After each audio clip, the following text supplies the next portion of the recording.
Hello, welcome to another YouTube live. Usually I'm here on Mondays, and because I was teaching a workshop yesterday, we're now on Tuesday for this week, though we'll be back to Mondays next week. And I just wanted to share a little bit about what we covered in yesterday's workshop. So those of you who were not able to attend, this was a workshop in Barcelona. And also I'm going to share another expansions message as well. So some of you may be new here, welcome. And if you're not, if you've been here for a few times, welcome also. Thank you for joining. And yeah, yesterday's workshop was so beautiful. It was really, really wonderful. We had a lovely group. And there were a lot of people that signed up, and the people that turned up, it was so wonderful to see them, to connect with them, to dance with them, to create with them. So if you came to that workshop and you're watching now, thank you so much for joining. It was a lot of fun. And what we talked about is something that I talked about on a previous live a few weeks back, talking about the 5 keys to creating change. And I just wanted to briefly recap those in case you haven't seen that video, because there's some really important keys, important pillars that can really help us to create change in our life. And this is a thing, like often when we're creating change in our life, sometimes we have this end goal inside that we want to achieve a certain thing, and we think in the blank, be happy or be like whatever it is. Thing is though, that the very essence of creating a change is really coming back to the flow of life, where we are moving with that energy of change, and things continuously change, and we're able to flow with that. And we see life as this continuous unfolding. We see ourselves as this continuous unfolding, rather than having to get to A or B or C or D. Now, that doesn't mean that we can't set goals or that we can't have clarity and direction and move in a particular direction and achieve things in our life. Of course, we can. Though creating change is very much about the experience rather than the end goal or getting to somewhere. It's about the experience. So that was just something important to share, because sometimes when people hear the words creating change, they hear that name, sometimes there can be a misunderstanding and they think, okay, yes, I want to create change in my life, I want to lose weight, I want to have a new job, I want to find a partner, I want to whatever the fill in the blank is. And there can be so much focus on that, and a lot of suffering and unhappiness can be created when we're focused on that end result with the perspective of lack, the perspective of I haven't got that yet. And creating change is coming back to the very essence of who we are already, is coming back to the magic in life already. It's coming back to what is here and now already, and recognizing the magic in that, the beauty in that, and finding the gifts in that. So I just wanted to mention that, because that's important distinction.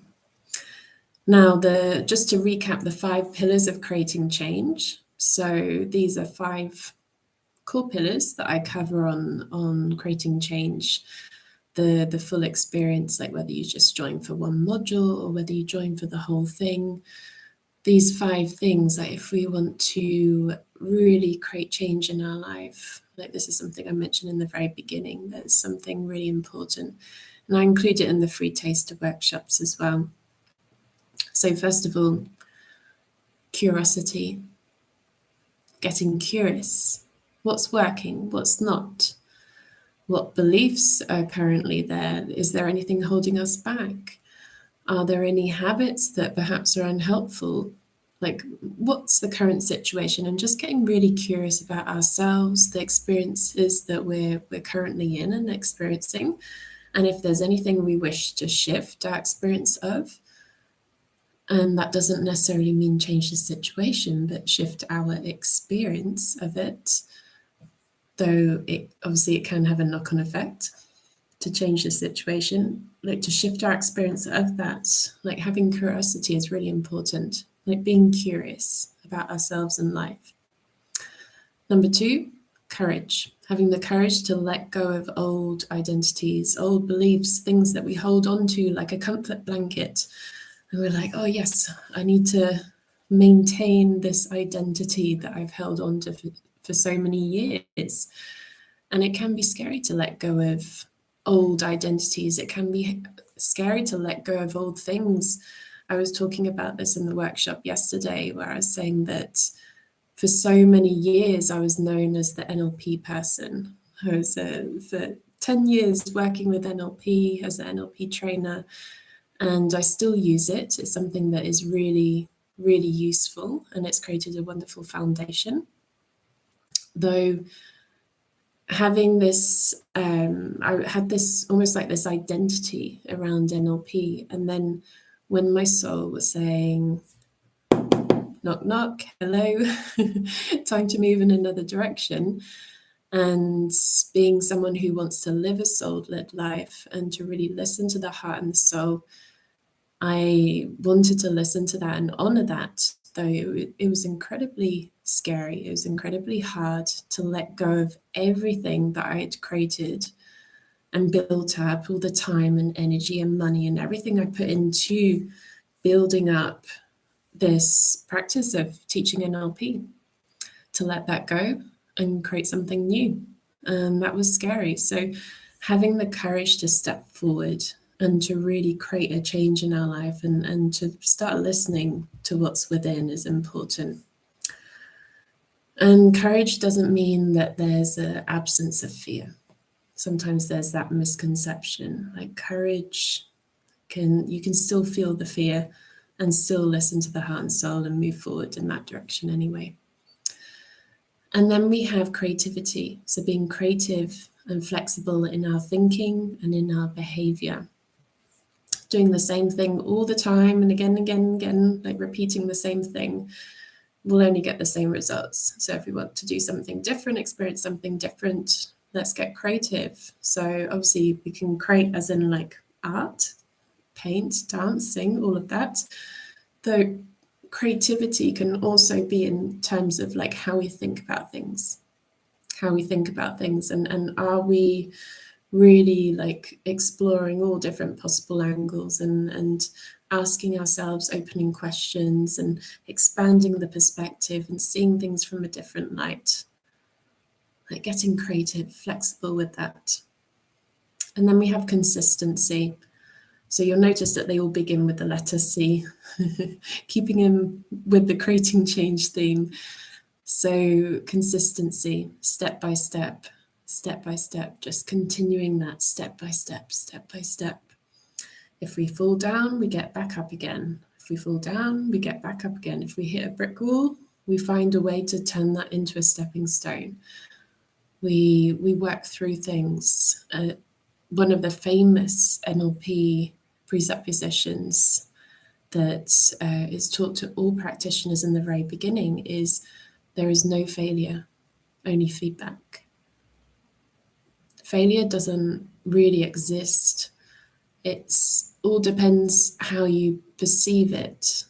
The vast majority of the times it's simply a redirection, it's an insight, it's a lesson, it's an opportunity, it's a way to see things differently, learn different things.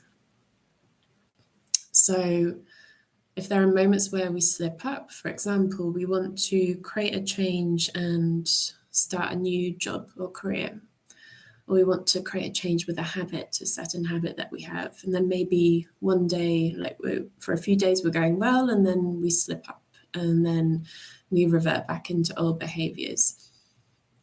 For example, if we're using the habit as an example, sometimes people use that first slip up as an excuse to stop. And if you use it as an excuse to stop, that transition, the gifts and everything that can come from continuing will never come. one of the things I mentioned in the workshop yesterday was talking about how if every single thing that we did was perfect, if everything that we did was like absolutely perfect straight away, where would be the insights? Where would be the growth? Where would be the experiences? Where would be the stories? Where would be the gifts?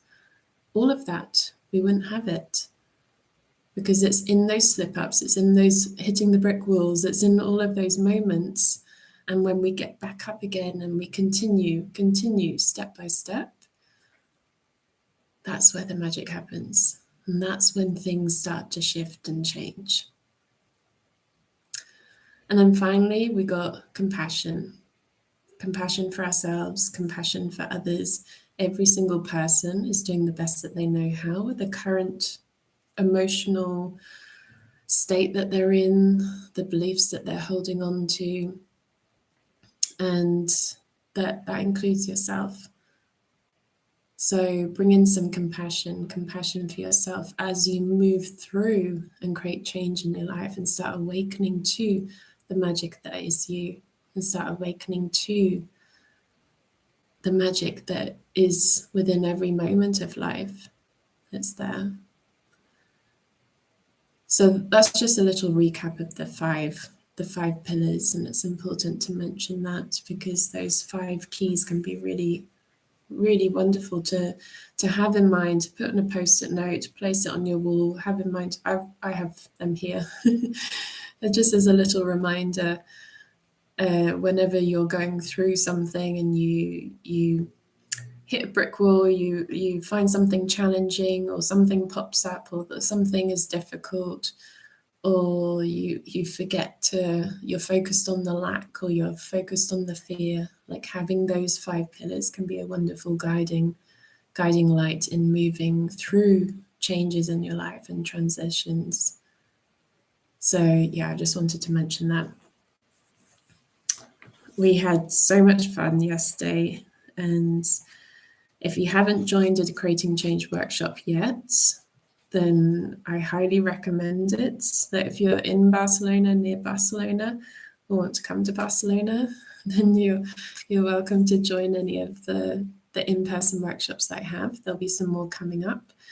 And Creating Change is also split into modules. So there's like 5 modules that form the whole content of this first level of the training.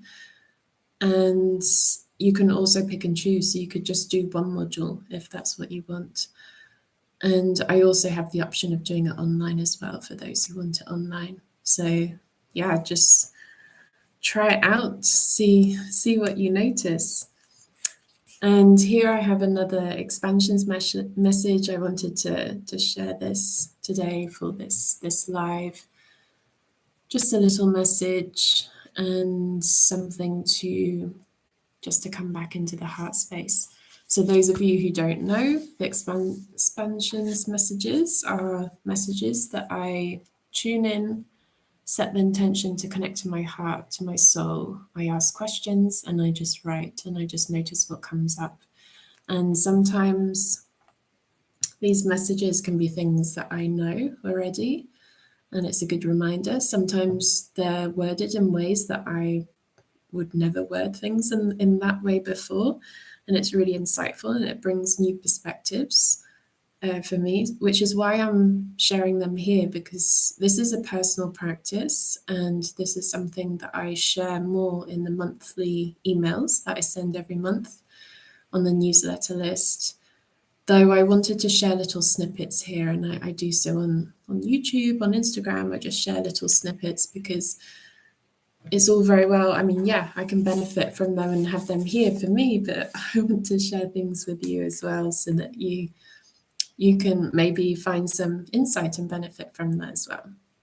This is where things flourish, where things can transform, where we connect and we share and we offer support to each other. So I'll read what I've written here.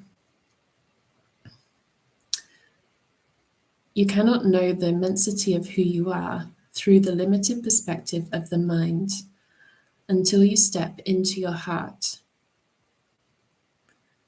Connect with your heart, and then you open the door to the infinite wisdom, connection, love, and light that can be experienced on a frequency level. The mind is a tool to use, not a tool to live by. The heart is the gateway to the unspoken truth that lies within each cell of each being, as the very fabric of their light DNA. The heart is the portal, the gateway. The mind is the amplifier. What you focus on amplifies, and what is felt connects you to deeper truths. So just take a moment to notice what comes up after hearing that. And essentially the main aspect of that message is talking about, like, what I got out of that message was just remembering the heart and coming back to the heart and living life from here as well, not solely from up in the mind. Because when we're only focused on the shoulds and the have tos and must dos and the to-do list from the mind and everything that the mind is saying, then things can become limited if there are limited perspectives there. If we're holding on to limiting perspectives, if we're holding on to limiting beliefs, then what we're seeing and what we're thinking will be limited at some level. Now, the more we can expand our perspective, the more our experience expands.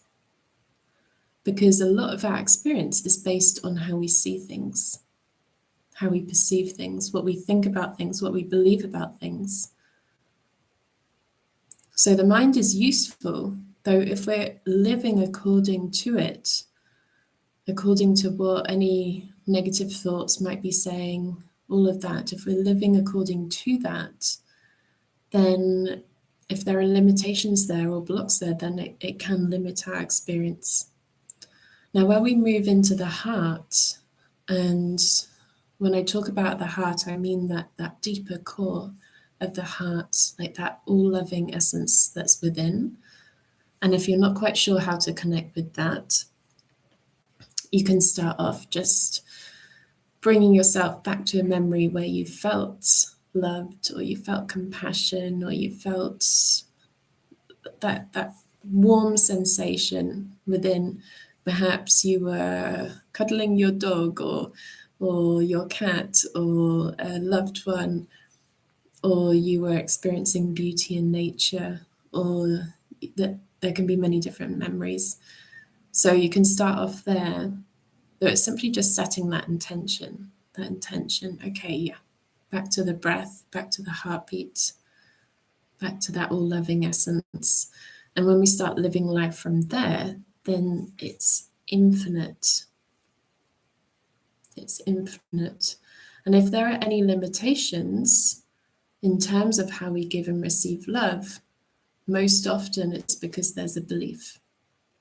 And that's where the mind comes in. When we truly connect to that experience of things at that deeper level, then we open everything up. Now, it's not to say that there can't be somatic experiences, like if there's trauma or if there are different emotions there. Obviously, that can play a role in terms of how we give and receive love and connect to love. What I'm talking about here is like starting to go underneath and connect to that deeper essence, that there's something that we can connect to when we see people helping other people in the street and we feel that sense of warmth, or we see a baby smile or laugh and we feel that sense of warmth.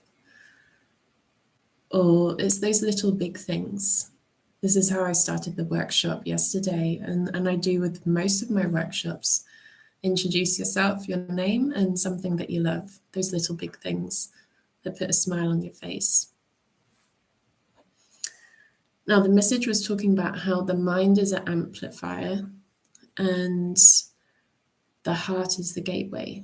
So like through the heart, we can connect, and it's a gateway into a different experience. And the mind can amplify things. What we're focused on can make our experience of that even bigger or smaller, like depending on how much attention we place onto that. Are we focusing on everything that's wrong, or are we focusing on everything that's right? Are we focusing on a mix of the two? Are we where are we placing our focus? Like, what are we focused on?